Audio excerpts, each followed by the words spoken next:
हमारे दिलों में आप देखें बहुत सारे ऐसे नौजवान, कभी मस्जिद की दहलीज पे हमने कभी उनको नहीं देखा, कभी जो है मस्जिदों में सफों में कभी वो नौजवान नजर नहीं आते, कभी जो है उन नौजवानों को अल्लाह के घरों में देखा नहीं जाता। लेकिन आप देखो चंद दिनों के बाद रास्तों में झंडे लेकर के, रास्तों में जो है बड़े जोर और शोर के साथ जो है जुलूस मनाते हुए नौजवान नजर आएंगे, जो कभी जुमा की नमाज पर जो है एहतमाम नहीं करते। ये सब जिहालत है, लाइमी है।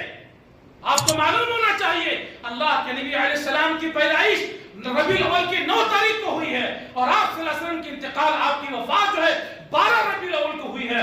कुछ लोग कहते हैं नहीं, वफात भी 12 को हुई है, आपका इंतकाल भी जो है, आपकी पैदाइश भी 12 को हुई है। चलो मैंने मान लिया, अगर अल्लाह के रसूल की वफात और पैदाइश एक ही दिन होती है, मैं आपसे सवाल करना चाहता हूँ, अल्लाह के रसूल के नवासे कौन हैं? हजरत हसन और हजरत हुसैन रज़ी अल्लाह तआला अन्हु। नवासों के, गौर करो, नवासों के वफात पर आप गम मनाते हैं, नवासों के वफात की तारीख में आप गम मना करके लोगों को शरबत बांटते हैं, और नाना की वफात पर आप जश्न क्यों निकालते हैं?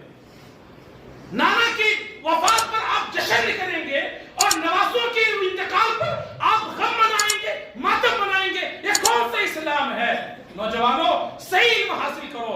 अल्लाह के रसूल की पैदाइश इसी महीने में हुई है, अल्हम्दुलिल्लाह। मैं अल्लाह से दुआ करता हूँ कि अल्लाह के रसूल सल्लल्लाहु अलैहि वसल्लम के अगर सुन्नत का सही हक अदा करना है तो आओ नबी सल्लल्लाहु अलैहि वसल्लम की सुन्नतों को अपनाओ, नमाजों की पाबंदी करो, मस्जिदों को आबाद करो, अपने आप को जो है किताब और सुन्नत के मुताबिक जिंदगी में ढालने की कोशिश करो, अपना हुलिया नबी के सुन्नत के तरीके के मुताबिक हो, हमारा चेहरा जो है नबी के चेहरे के मुताबिक हो, हमारा लिबास, हमारा तरीका, हमारी बिजनेस, हमारी तिजारत, हमारा रहन सहन, हमारी तरबियत, सब कुछ जब अल्लाह के रसूल के तरीके के मुताबिक होगी तब जाकर के अल्लाह के रसूल हमसे खुश होंगे। झंडा लेकर के गलियों में किसी को परेशान करते हुए घूमना ये इस्लाम की तालीम नहीं है।